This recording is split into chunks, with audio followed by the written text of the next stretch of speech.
let's get into that. You from Hawaii? Mm-hmm. What part of the island you from? I'm from the east side of Oahu, which is Corey knows his Hawaii. Kailua, Kaneohe, K-Bay. Okay, my military days out there. Yeah, my grandma's house is literally right at the back gate of K-Bay. Oh wow. Okay. Like, okay. She lives. We could walk. Okay, that's fucking dope. So, what made you move out here? I felt really like landlocked, like when you grew up in a small town, where everybody knows everybody and people don't have a lot of ambition there because it's slow motion. So you just take over your parents' company and you stay and you have a million babies and you don't really do anything individually. Yeah. And I didn't want to do that. Okay. So once I think it was like 19, my older sister and I, she wanted to move as well. And we were just like, why don't we go to LA? Why don't we go to Vegas? Why don't we go to... And my grandma was like, hey, let me take you guys on a trip, like a college trip, you know? And she took us to all the places we said we wanted to move. Yeah. And grandma we like went for... dope-ass grandma. So we went for a couple... She just wanted to come to Vegas. And my grandma didn't want to come. Keno and bingo. She was like, we stayed at the Monte Carlo at the time. And we went to go see Ka at the MGM. And we looked at apartments. And then we went to Arizona. And we went to LA, and then we ended up picking Vegas because both of us were working at Nike Town at the time, and we transferred our job here. Okay. So they granted us the transfer, and we're like, oh, we got to go there. It's dope. Wow. So we moved, we stayed, we, lived here for a long time. She got married and had a whole family, and now she's back in Hawaii. She moved back to Hawaii. Oh, wow. Okay. What do you miss about the island? At this point, the slow motion. Everything nature. Everything nature and everything food. Yeah. Oh my God. The food is amazing. All of the food. And I also really miss the culture. Yes. So I had a really big culture shock moving out here just because in Vegas, because it's so hot, it forces people to be inside a lot, right? And I grew up the complete opposite. Outside. Like I tell Gas all the time, the other day, he asked me if I had played the video game Rampage when I was a kid. And I was like, no, I didn't play video games. Yeah. We didn't even have a TV outside. till I was 15. And that's because we wanted to watch MTV. So we begged our mom to get a TV. I know that's like we were never inside. I was surfing, hiking, playing outside, like riding bikes to my friend's house, canoe paddling. I mean, like I did all the zip riding lining, sailing, windsurfing. Okay. Like I Very literally athletic. was outside. Yeah. That seems like it's hella fun, though. It do. It was really fun. I didn't even care about video games. And that's one thing I realized. Did you have a curfew growing up?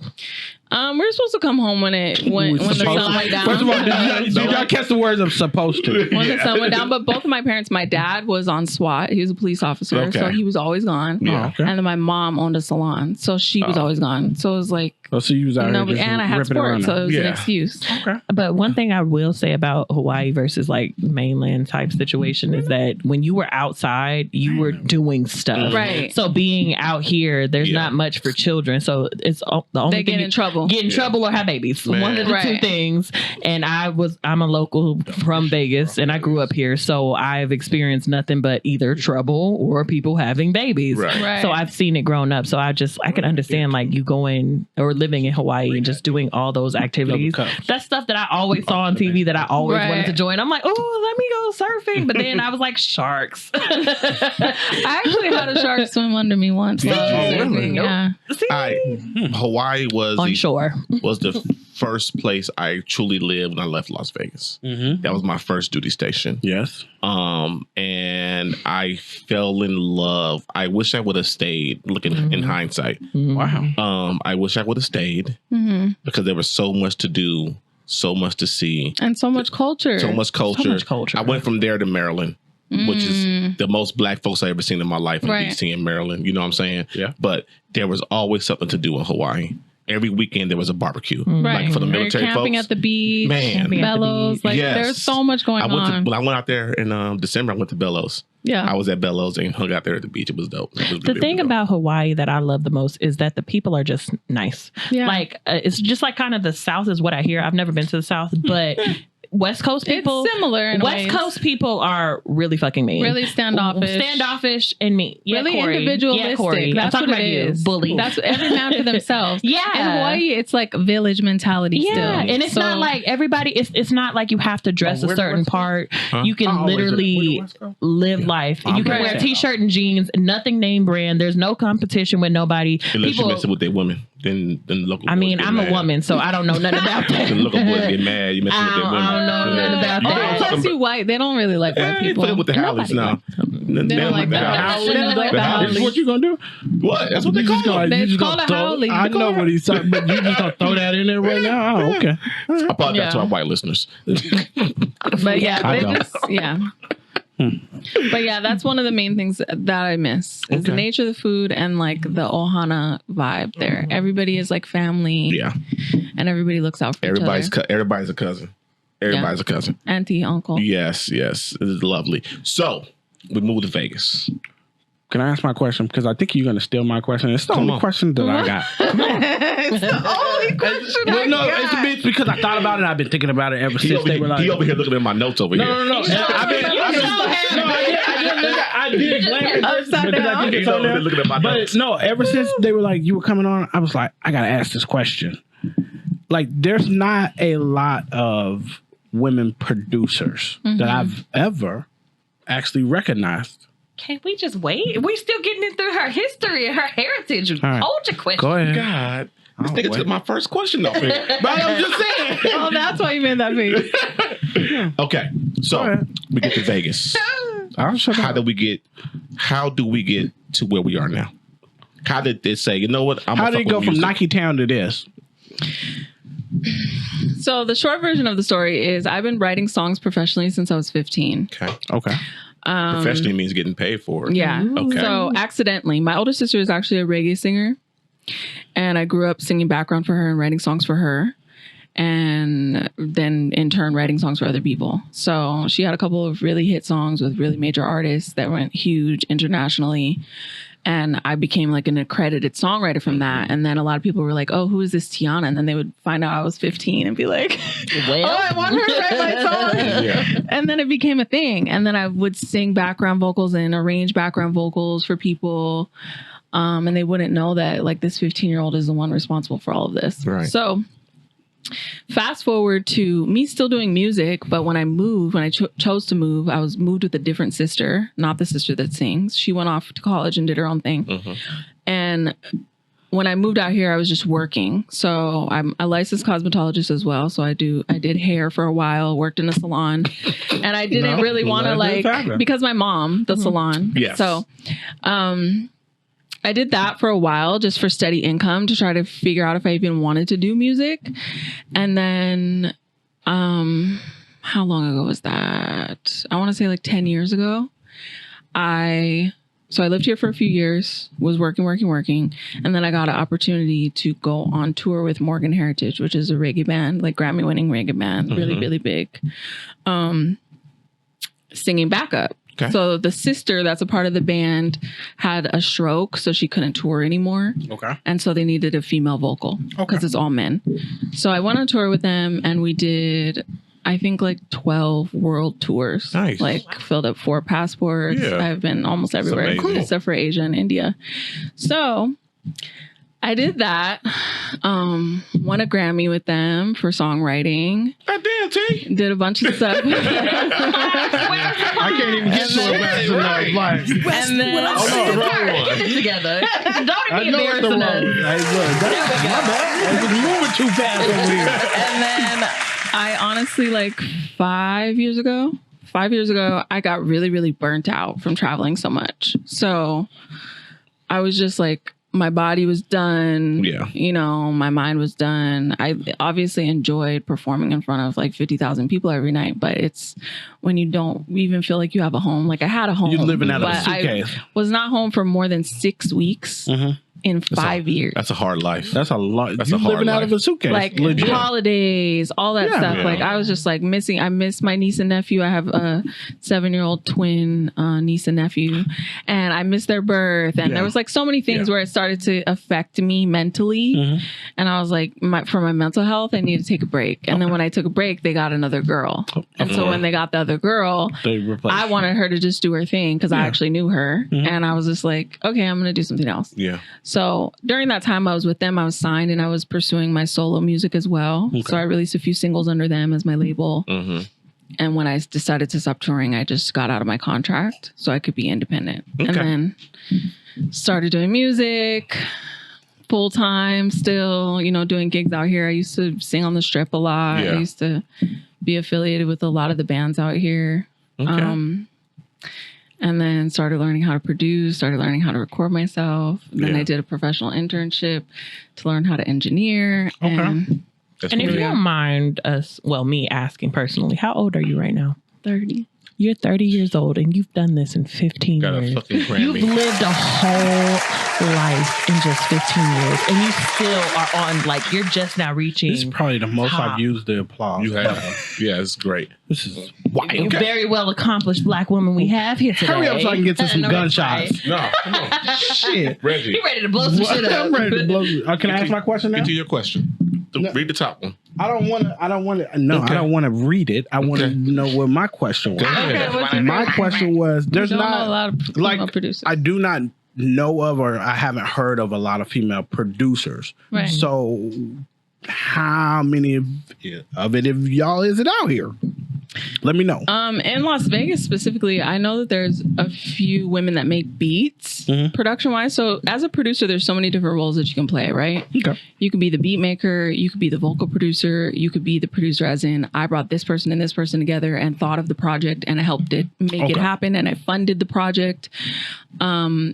You could be an engineer, which is also a type of producer, you know, recording, mixing, mastering. So when we hear like Swiss beats and shit like that, right? Like that's when you tell me like you're a music producer, that's what I imagine that you do on the level of that. So I don't actually make beats. I hate making beats. Oh, really? Yeah. Okay. I hate making beats. I know how to make beats, kinda. Okay. Like if you told me to make a beat, I could make you one. Okay. But my husband is one of the best beat makers that I know. True. And he has literally like 13 years on me when it comes to making beats. Okay. So it's like, for me, if I can go to him and tell him my ideas and tell him what types of drum, I want toms, I want this type of rhythm, and I can give him an example and then have him put together what's in my mind without me having to do it, I would much rather do that. That's an effective partnership right there. But I like that. Yeah. I like that. So he makes my beats, all my music, pretty much. A couple of them are from Nigerian producers, but mostly from him. When I produce, I'm an engineer, so I record, mix, master, and I also do vocal production. So And I'm a professional songwriter. So there's a lot of artists like Ali Starr, if you guys know of her in the city. I write a lot of her music. Like I wrote her last few singles. Okay. And I did all the harmony arrangement. And for a lot of my clients, I vocal produce. So that means me coaching you through the session and telling you how to sing, what to sing, how much air, how much you're flat, you're sharp, you know? Okay. You're flat. Yeah, you're flat. So I'm a producer in also the way of putting together the project. Like Tay-Bands and I have a project, which I'm not going to talk in details because he hasn't announced it yet. But that was based off of a dream that I had. Okay. I had a dream about this project. And then I told him, hey, I had a dream that we made this project. And he was like, let's do it. Say less. So we made it. Say less. That's beautiful. I know we kind of skipped over this, but I kind of want to know, how did you and Gas become Gas Station Studios? Like, how did y'all get here? The Gas Station Studios existed before me in a smaller format. Okay. So that was from, Gas doing engineering and production. He's been making beats since he was like 13. So he's been doing it for a long time. He started in his mom's house and then went to a studio, a smaller studio. And then I started working in that studio as well. Is this how the paths crossed? The The paths crossed, like we met through mutual friends doing music. So it was like a songwriting session for another artist that I was writing for. What line did Gas use to get you to go out with him? Can I ask you that? We were friends for like a year and a half before we started dating. Okay. Yeah. Cool. So just we would see each other through music, see each other at events, hey, check on each other every once in a while. Mm-hmm. And it was like strictly platonic. You know, I was still touring at the time. Okay. So once I stopped touring and I settled down, I was like, okay. I'll give him a chance. Hey. You can take me to sushi. No, we took me to a movie. That was our first date. Do you remember the movie? It was Creed. I think it was Creed. Really? Oh. Okay. Wow. She still remembers the movie. Yeah, that's dope. See, that's how you know it's love. You believe in that movie? I took you too. And then after we were together for a while, we expanded to this studio, which became like the gas station studio we're in right now. Mm-hmm. And then added on the film studio. Yeah. So gas station studios definitely started before me, but it expanded. Because of you. Once you got a woman by your side,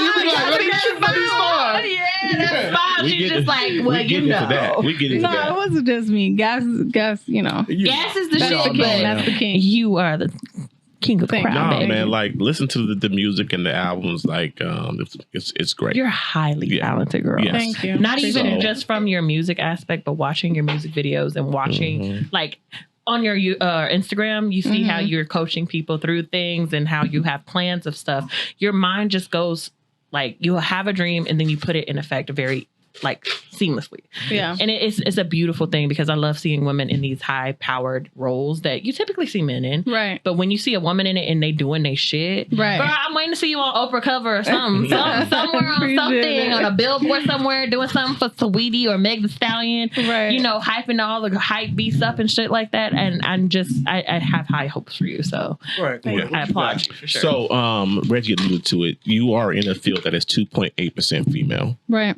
And as just that on producer side, right now, audio engineers about 18%, right? Females. So, Corey, you pulled numbers on this, right? My mathematician. I know the numbers from that Pro Tools deal that I did.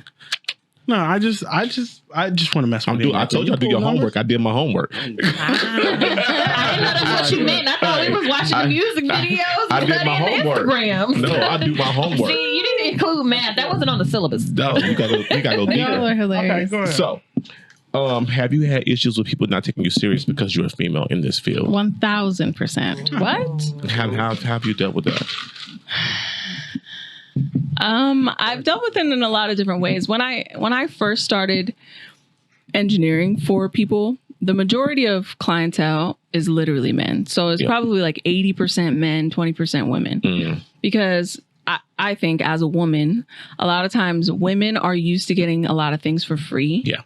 And I'm not running your session for free. Yeah. No, so if you want to work with me, you need to pay me. Yeah.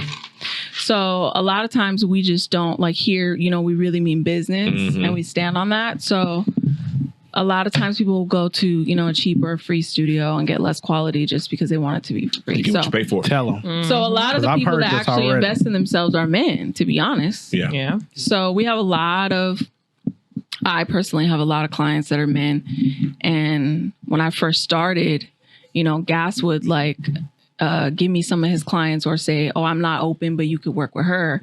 Or I have another engineer. He would say, I have another engineer. And they would show up to the session not knowing it was me. Yeah. And then they would walk in and be like, a girl?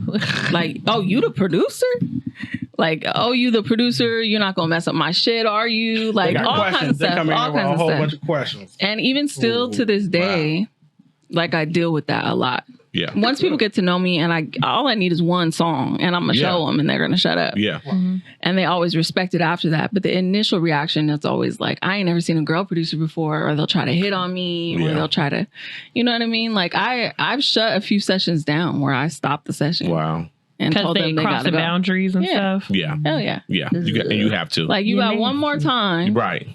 We here to do business. What the hell are you here for? Be inappropriate and you out, or you got one more time to question and they think you playing, and then you put them out, and they be like, "Well, hold on, no." Or even standing over my shoulder trying to tell me how to do my job. Right. You're not finna do that. I told this one nigga, I said, "Did you come to get your music mixed by Tiana Shai, or did you come to get it mixed by yourself? Because you could do Because this if you want me to mix it, you need to sit down and let me do my job. And then after I'm done, you could tell me what you would like to change. And I will be happy to change it for you. Sit down and shut the fuck up. But no, we're not going to do that. No, we're not going to do that. I love it. Disgusting. Okay. What's your creation process? For creating music, anything. Like her own music, your videos and your music. I think everything for me has a different creation process. Okay. So your videos. For my videos, when I make the song, I can usually already feel what the video feels like. Mm-hmm. And then like for my video Focus, that was like my biggest video that I did completely. I mean, I had a videographer obviously that put a lot into it. Yeah. But the vision was mine. Yeah.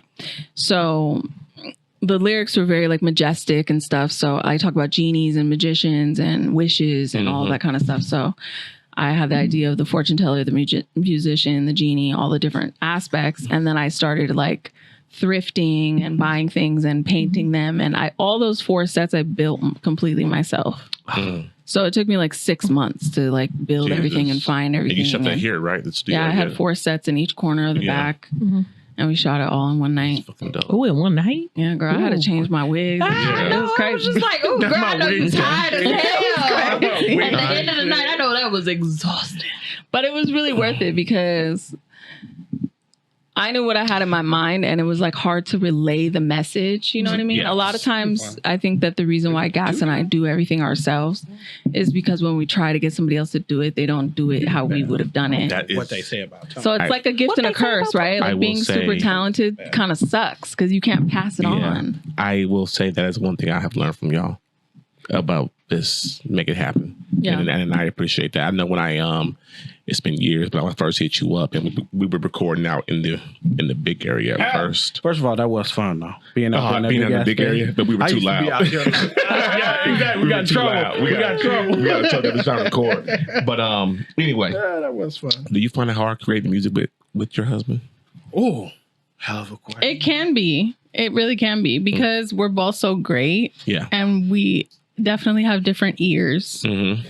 So he comes from a church gospel background and I come from a reggae roots and Afro beats background. So when it comes to like my natural accent and things like that, we don't ever argue. He kind of just lets me do my thing. Mm-hmm. But when it comes to like where I should sit on the beat, you know, because in reggae, we kind of sit ahead of the beat. Right. But in urban music, you sit behind it. Yeah. So like even small things like that, stylistic choices, harmony choices, we'll like literally go back and forth and do both and then ask other people which one you like. You know what I mean? I was just about to say. I was literally about to ask that question. It gets crazy sometimes. But for the last few projects, like my 2 a.m. project was the most seamless, beautiful project we ever created. Like we didn't argue at all.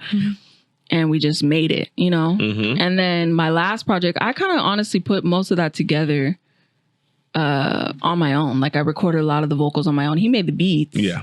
But he just sent me the beat and I would write it and do it myself. Okay. So a lot of my songs like now, I kind of create on my own a lot. To be honest. And it's beautiful. Do y'all leave arguments at the studio or do y'all take it home? We used to take it home. We used to. Great question. I get it. We've gotten a lot better at it. You find a way to process things. You keep work at work. Try not to bring that home. In the beginning of everything, you kind of just like, okay, I don't know where the line is. But when you get... They should know better. They don't know nothing. Yeah. I like that. A couple more questions and we can move on. Have you ever been stereotyped with your music? Like... being like a put it in a box. Has anybody ever tried to put you in a box with your music? Thank you, Reggie. Yeah, I think they definitely put me in a box. Because majority of the time I do like Afro. I call it Afro pop because it's definitely like island pop and Afro pop mixed together. It's not really traditional Afro beat because a lot of my beats are made by Gas and he didn't even listen to Afro pop before me. So I tell him songs to study, and that's how he learned the instrumentation. Okay. And from working with a 15-piece band, I knew the instruments. Right. So I was like, this, you know? That creates for a great dynamic between you, though, because you have that actual musician background. Yes, and he just has that that urban just crying. Oh, which is why my music is such a blend. Yes. So it has like, we kind of created our own genre for me so that people couldn't put me in a box. Right. But they still try to. But with this last album, that's why I threw a few rap songs in there. And what's it called? The album? Yeah. Everything down to the T. You just put out a new single. Yeah. Oh, the They Say remix? Yeah. Oh, yeah. That shit's hard. Medusa. Yeah, I did it to the open verse challenge and they both killed that. They killed that shit. Yes. Yeah. It was fire. But the rap songs, actually, the reason why I dropped those, because we've had those for a long time. We do a lot of songs for sync. So we have a lot of songs in TVs and movies. And I just found out my song Wetty is on that Baddies show. It's like the intro song. Really? Yeah. Some girl was like, girl, I heard your song on Baddies. I'm like, I did not watch that show. What the royalties at? Goddamn. Right. I mean, we get them. We get them. Somebody's got to give me a check for this. Somebody's going to send me a check. But there's so many songs in there that are not just my music, but also my vocal on just a song. Yeah. You know what I mean? So Wetty and They Say, the two rap songs on the project, weren't really made for it to be me. It was just like, I'm the only female in our team. So if there's a rap, a sing, a pop, I'm on EDM songs. Like I got to sing and rap it. It is. Yeah. It just so happens that I can actually rap too. You know what I mean? So I dropped it as I'm not telling you how to rap because I don't know how to rap, nigga. Like, listen to me. I know what the fuck I'm talking about. That's really why I dropped those songs. Because I have a lot of rappers that question me in sessions, telling them like, you have too many syllables. It was a little braggadocious, huh? A little so bit. It was like, it was like, I know what the fuck I'm doing kind of shit. I can do this I can show you better than I can tell you. How did the video studio come across? The film studio? Next door. Yeah. Beautiful. Gas and I started dreaming that up a couple years ago, to be honest. A couple years before we actually did it. It was based off of, I know a lot of people in LA that have a lot of studios like that. My little sister lives in LA. I have a lot of sisters. How many sisters do you got? We got 13 already. 14, get it right. Shit. I have get it 4 Shit. and That's 2 brothers. Okay. But yeah, my little sister lives in LA. I used to go out there for videos and stuff, you know, even work with other people and seeing all these cool rooms. And we were like, they don't have nothing like that out here for artists. And then when I was shooting Focus, I was mad because I couldn't find anything green out here. Like people were like, go to Springs Preserve. And I'm like, this is not green. I'm from Hawaii. Okay, this is not fucking green. It's not green. Yeah. So the room over there, Jumanji, was made literally for people to have a green background. So the idea came from that, and then we kind of just talked about it over the years. Or our next business should be this, it should be this, and then our business partner Damien, that's a co-owner of Sound Up Media, came into the picture. He moved back into Vegas, and then we were like, okay, what are we gonna do? And then we just did it. Okay, so biggest thing that has happened at, I think, I know it's coming, and I'm glad I just clicked over that way. I can get my buttons ready. Has been the Future and Joyner Lucas video. Yeah. How the hell did that come across? If you could tell, if you can say. Yeah. Are you guys familiar with Peerspace? Yes, that's exactly where I started hitting you up at. Yes. Oh yeah. Oh, is that where we started booking at? Yes. But she told me to book on the website because they get all the money. They get it all. But no, because Peerspace charges you a fee. They take that off the top. Yeah, and then whatever else goes to you. So if I can, I got people, but Peerspace be like, don't tell people about your website. Yeah, whatever. But yeah, that actually happened through Peerspace. His booking agent, or actually, it was a Joyner Lucas video featuring Future. Yes. Yeah. So it was Joyner Lucas manager reached out, and from there we went to like phone conversation of finding out details, and they were just being very vague about it. Obviously, I knew it was somebody big. We've had a bunch of big people shoot there. Yeah. So that was the biggest, but we've had, some celebrities. I've seen Darren Waller there and some other people and stuff. Yeah. Why are they so vague? Because from my job, a lot of people, I'm a janitor, but from my job, they do the same thing where they're very, very vague until They can't be vague no more, which I is think like it's the for day security purposes. Yes. You know, so that way they don't get. So that way, closed. well, no, I think what it is, and from that aspect, yes, you're right, because like if it gets broadcast that this person is It's here gonna be at here. this time, Right. then it's gonna be a fucking melee out here. Totally. Yeah, like there Losi. was security and all kinds of stuff. There was a tour bus parked in our alley. We told them to park back there so people didn't see it on Losi. Right. Yeah. Yeah, So- people are nosy. Have you ever seen a car crash on the freeway and people just breaking their necks and Well, no, stopping because like to my job, watch? I end up dealing with like when The Weeknd did his music video out here. Yeah, when on the Bruno downtown, right? Mars. Yeah, when Bruno Mars. Yeah. Whenever you close a street People know something in Las Vegas, you got to come through me. I thought you were a janitor. I am. That way I can make that way I can make sure that the sidewalks and the streets are clean. Okay. But a lot of our bigger bookings have been through Peerspace. Okay. Oh, okay. Yeah. Good. Okay. Anything else before I got a closeout question? But anything else from you two? I don't have anything. I don't think. Well, my question Yeah, is, it's one question. That's my one question. what is your favorite space in your film studio? Because I've been back there and it's beautiful, and I love all the rooms. It's over just there? so Yeah, much they're fun. pretty dope. Yeah, I think the jungle one, Jumanji, is probably my favorite. It's so pretty. It and took then me so long to do I that. like the computer Did it? one too, Lord. because it reminds me of the SZA front cover. Mhm. I absolutely love that. I like the room. Matrix room. Yeah. What's the Matrix from? The all black one? The all black. You could do anything in there. You talking about over here when we walk? And I also like the jail space too. That's the most popular. I'm sure Niggas it is. cannot get enough. I mean, Hey, you would make it be different. Tiana, This shit is is funny. it in a That shit music just- They want to be in a courtroom so bad, nonstop. I was thinking of other Break things. I'm the like, is it variety. music videos? It's the music most? videos. Oh, Yeah, okay. there's no Okay. adult content in the studio. Oh. Okay. Hell no. I was about to say, well, What? that makes a lot of sense then. It's in Vegas. You never know. For the little girl out there listening, or the 45-year-old woman out there listening, what piece of inspiration do you have for them? In your game, who wants to get into your field? To get into my field. I need my bag. I think that for women specifically, right? From starting from a really, really young age in this industry to now, and people like acting like I'm so old because I'm the big age that I am. It's crazy. I think that creativity is ageless. Okay. And I wish that more women and girls would know that, because when you're a girl, you feel so much pressure to hurry up and be a star or do, be at the highest level of what you want to do creatively at a very young age, because you get aged out so quick. Yeah.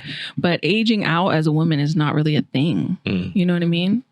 I Like love it's so many women have their big break like in their 40s, 50s. Like Tina Turner didn't blow until she was 40. Right.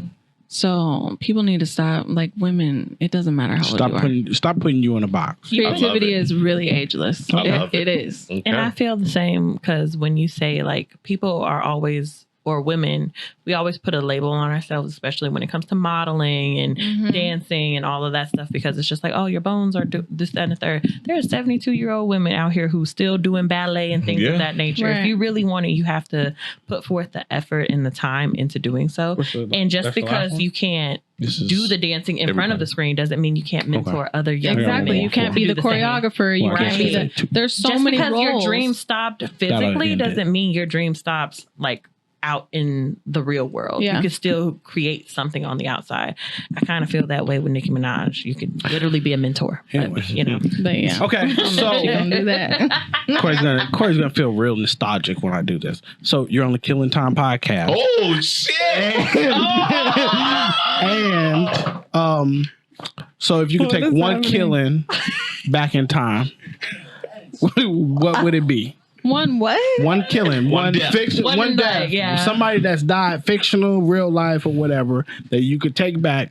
I could bring him back to life. Yes. Yeah. Whitney Houston. 100%. Look at you, hands down. 1,000%. That's the first time somebody has ever said that. There's no way that it would be anybody else for me. Okay.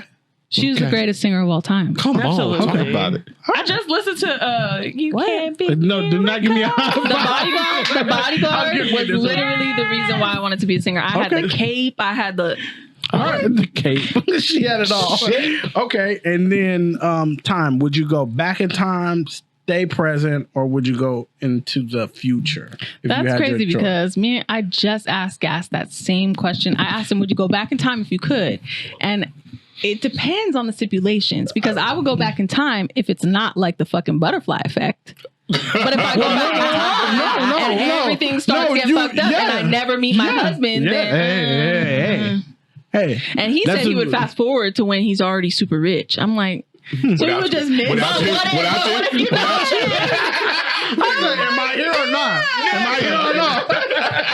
But what happens if you don't? No, like here goes everything. Here goes your options. But you can either go back in time. Go back in time with the knowledge that you have now?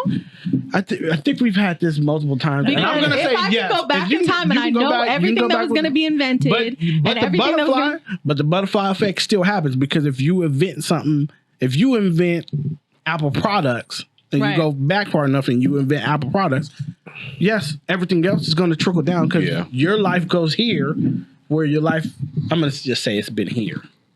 It's been upper mid, but now you now you're going like super duper high class. Yeah, right. Then you'll never meet the person that was lower. You may not run across Gas now. Now you ain't at Nike Town. I don't know if I can answer that, because then I would publicly be saying, Look, this is one of those moments where I wish we could go back in the Gas interview. Go back in the Gas interview and be like, play. That's when you insert a cut. We got the video. Yeah, we got it. That's we got funny it. As hell. Okay. I don't know. Okay. I think that's really tough, to be honest. I think I would probably stay in the present, because you like everything where it is now. Yeah. Because I'm cool with everything, and I know where I'm going, and I've worked really hard to get here. Yes. And I like it. I'm grateful for the lessons that I learned along the way and the people that are in my life right now. Yeah. So I don't think that I would go back and risk even having to go through all that again in different ways, or, you know what I mean? You might not recognize it the same. Yeah. Okay. I like Rich that. people play a whole different ball game. Okay. Absolutely. Go ahead. If you go back, is there like any time that you feel that things could have like happened different, where you wouldn't be in this current situation, or maybe like in the situation that you've been in the past? I mean, definitely. If I wouldn't have stopped touring, then I would absolutely be in a different place. Yeah. You wouldn't have Gas. Yeah. I mean, I already knew him, though. I was still touring. But would y'all be married? Probably not. Yeah. Okay. All right. I mean, I would probably be like an international reggae star. Yeah. Okay. But that honestly wasn't really the goal. Like, that's one of the reasons why I left, is because I didn't want to do reggae music. Yeah. Like roots reggae music. Right. Okay. And they were kind of like forcing me to do that. Okay. And one of my questions is now, how do you find? Okay, yeah, you can suck your teeth all you want. I don't care. You drooler. Anyway, so as a married couple, how do you adequately find time for each other, being so busy with your? I know you told us, but how do you find time for each other after being with the film studio and the music studio? The finding time part for me, my love language is quality time. So, and Gas literally told me many times his love language is working. That's not one of them, Gas. That's not one of them. That's not okay. She said one of them many of times he has told me. So he's reiterated this over and over again. Button, hold up, Negro. That's what you were supposed to put. There's definitely like a balance that we had to find, you know, and the balance is still a work in progress. But one of the main rules that we have agreed upon is that Sundays are off. Nice. So I don't want you taking no business calls on Sundays, and it's for him too. It's not just for me. Like, you can go make beats in the corner if you want at home, but you need to be home, or you need to be doing something where you're present, you know, watching movies, whatever, because burnout is real. Yes, it is. And like relationship burnout is real too. Yes. If all you're doing is working, like, and people are like, oh, you guys work together, but you guys see me. I do my own thing. Like, I'm not, You I don't have your see own him. off. We could Yeah. both be Yeah. here for 12 hours and not see each other. And maybe just pass each other in the hallway. Right. Oh, hey, Be like, babe. did you eat? Okay, cool. Like, that's it. I ordered you something. It's out there. Like, That's the it. best you can get. So Sundays are our quality time. Okay. That's good. So we don't work on Sundays. Okay. And that's kind of the balance Okay. that we have right now. So I have one last thing before we get on to everything else. Do you have any questions for us? Oh, Anything you want to ask us? that's a good question. That is a good question. Y'all full of them today. What are y'all? I've watched some of Killing Time. I haven't watched every episode. I'm not gonna lie to you. Yeah. I do not have time. Yeah. But I've definitely watched some of it. And I think it's dope from where you guys started to where you guys are now. Yeah. Like the comfort, the growth, lots of growth, right? Mm-hmm. Where do you guys like what is your big dream goal with this podcast? Like where do you want to be? Where do you see it going? Where do you see it? Like, what is the goal? I know that you've talked about like your, side, extensions of Killing Time that you want to do and that type of thing. But for the original Killing Time. For the original Killing Time, I want us to be able to see the fruits of our labors from this. I want to see everyone who was a member of this podcast seeing some fruits of it. And when I say fruits of this labor, I mean some kind of monetary endorsement. So alcohol endorsements is what we're looking at. Yes. Here, because yes, we drink. it could be like the drink of the day Yeah, is we drink. It's the always gonna be- redheaded slut. it's already gonna be- It's funny because this is something that is a drink. Though, for real, Jameson. too. I know. I used to bartend. Yeah, I used but to do this is everything. something that we've talked I'm about, and we're getting to the level of wanting to bring more people on, bring more PR people on, marketing people who knows how to reach out to these companies to say, hey, this is a viable product to put your product on. Mm-hmm. So we've been at it. Damn, it'll be 3 years this year, Reggie. You know that?